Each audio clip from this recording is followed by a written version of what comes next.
Bigattet, bonjour. Bonjour Alexandre Millet-Courtois. Philippe Bigattet, vous êtes directeur d'études à Xerfi, spécialiste de l'énergie. Oui, tout à fait. Pour les entreprises, l'énergie est un coût de production stratégique.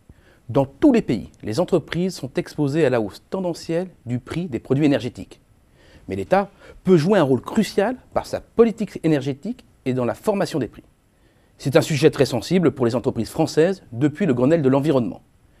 Mais pour bien comprendre les relations étroites entre compétitivité et choix énergétique, il faut d'abord bien avoir en tête le bilan énergétique de la France.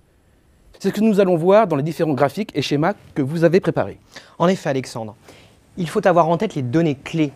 Comme vous le savez, la France n'a quasiment pas d'énergie fossile. Même si le pays a d'importantes ressources en gaz de schiste, leur exploitation est pour l'instant interdite en France.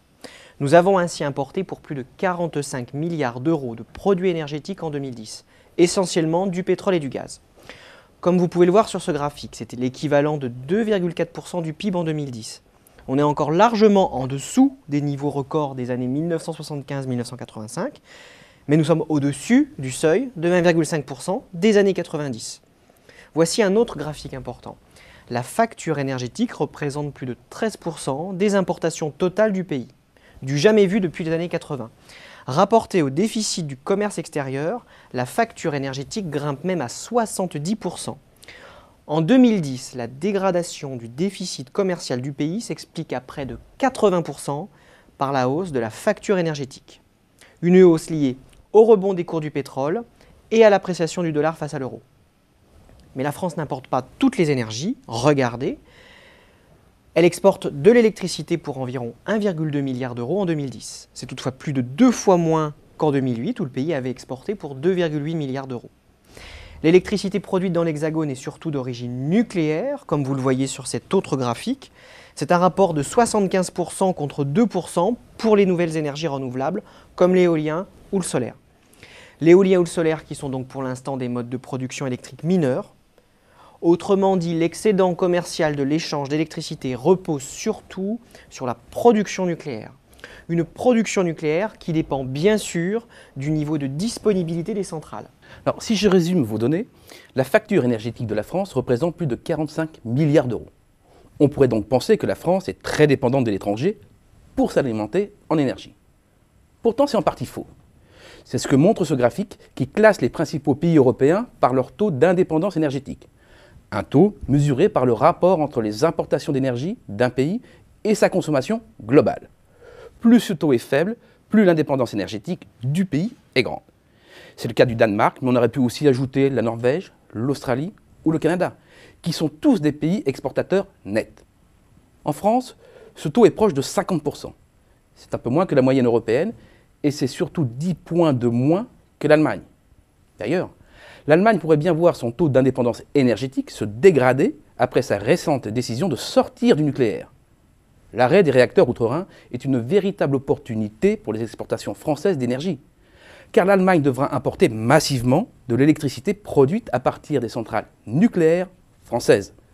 Un surcroît de demande qui risque aussi de créer des tensions sur les prix de l'électricité un peu partout en Europe.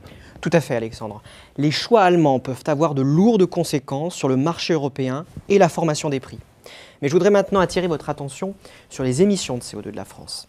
Chacun le sait, les gaz à effet de serre sont désormais une des pierres angulaires des politiques énergétiques des États.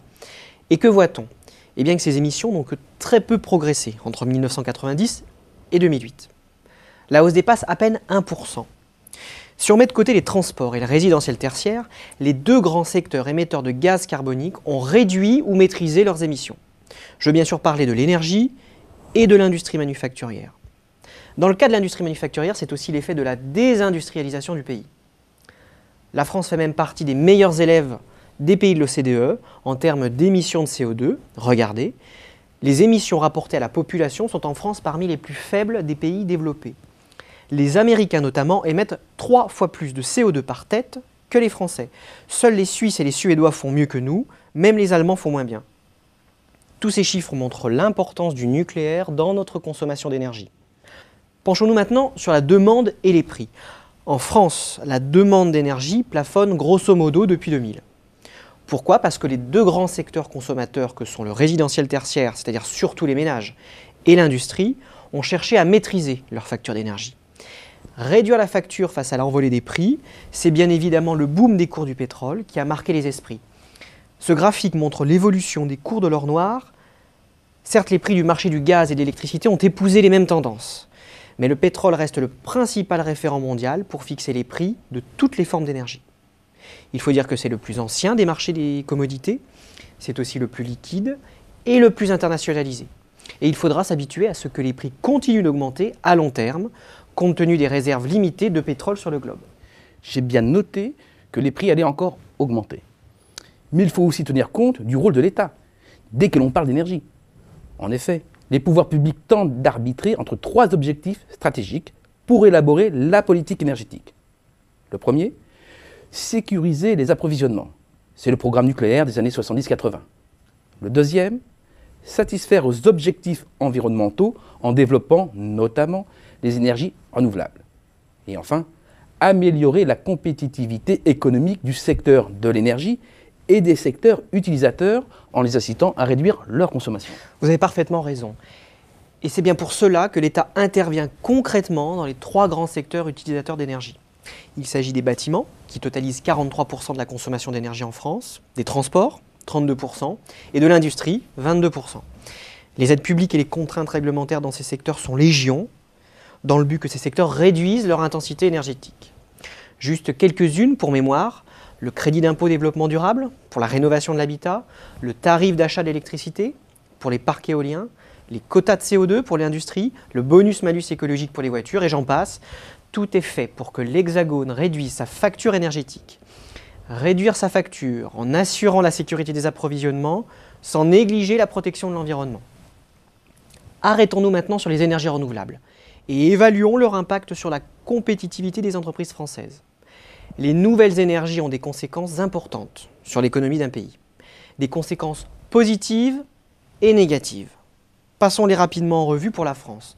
Leur développement favorise en France les services, en particulier les travaux d'installation. Ces énergies vertes sont à l'origine de nombreuses créations d'emplois, autour de 135 000, mais c'est près de 3 fois moins qu'en Allemagne. Et en France, ce sont des métiers le plus souvent issus des corps d'État du bâtiment, c'est-à-dire à faible valeur ajoutée. L'activité de ces sociétés dépend fortement de la consommation domestique, qui elle-même repose sur les aides publiques. Ce modèle n'est clairement plus supportable aujourd'hui, avec la cure d'austérité qui s'annonce. Les métiers liés à la fabrication, à plus forte valeur ajoutée, ont pour leur part été délaissés par les autorités françaises. Ils sont désormais l'apanage des pays comme l'Allemagne ou la Chine. La Chine est ainsi devenue en seulement quelques années le premier fournisseur mondial de panneaux photovoltaïques. 50% des panneaux installés chaque année en France viennent de Chine. Des panneaux qui, rappelons-le, sont subventionnés par l'État français. Alors si je vous ai bien compris, le développement des énergies renouvelables risque de peser sur la compétitivité de l'industrie française. Je m'explique. Atteindre les objectifs de Grenelle en la matière va se traduire d'ici 2020 par une hausse du prix de l'électricité, alors même que son prix reste pour l'instant bien inférieur à la moyenne européenne. Comme vous pouvez le voir sur ce slide, c'est même le plus faible de toute l'Union. Le déploiement des énergies renouvelables doit aussi s'accompagner d'une modernisation du réseau électrique notamment. Tout cela a finalement un coût qui va se traduire par une hausse des tarifs de l'électricité, pourtant le point fort de la France. D'ailleurs, les tarifs réglementés destinés aux entreprises industrielles ont déjà augmenté de près de 60% depuis 2008. Les énergies renouvelables ne sont pas les seules en cause. Il y a aussi la mise en place de la loi NOM qui libéralise un peu plus le marché français de l'énergie. Il y a aussi la multiplication des travaux d'entretien du parc nucléaire. Bref, la hausse inéluctable des prix de l'électricité menace la compétitivité des entreprises industrielles françaises alors qu'elle était auparavant un atout. En favorisant une fois de plus l'aval par rapport à l'amont, nous creusons notre déficit extérieur. N'est-ce pas là les 2 points fondamentaux à comprendre? C'est parfaitement exact. L'État cherche à réduire une facture énergétique astronomique qui a atteint plus de 45 milliards d'euros en 2010. L'État cherche aussi à réduire les émissions de CO2. C'est le sens des normes de construction, plus contraignantes dans les bâtiments notamment.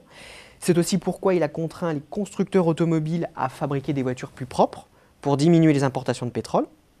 Avec le développement des énergies renouvelables, les pouvoirs publics ont aussi pris un virage écologique, et ce sans vraiment renoncer au nucléaire.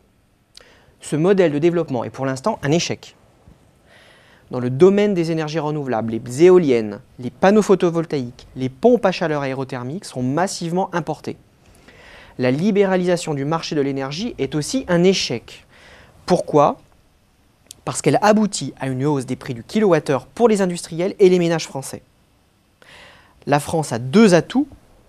Le premier, c'est la capacité de ses entreprises à innover pour créer des ruptures technologiques importantes pour concurrencer la Chine, les États-Unis ou l'Allemagne.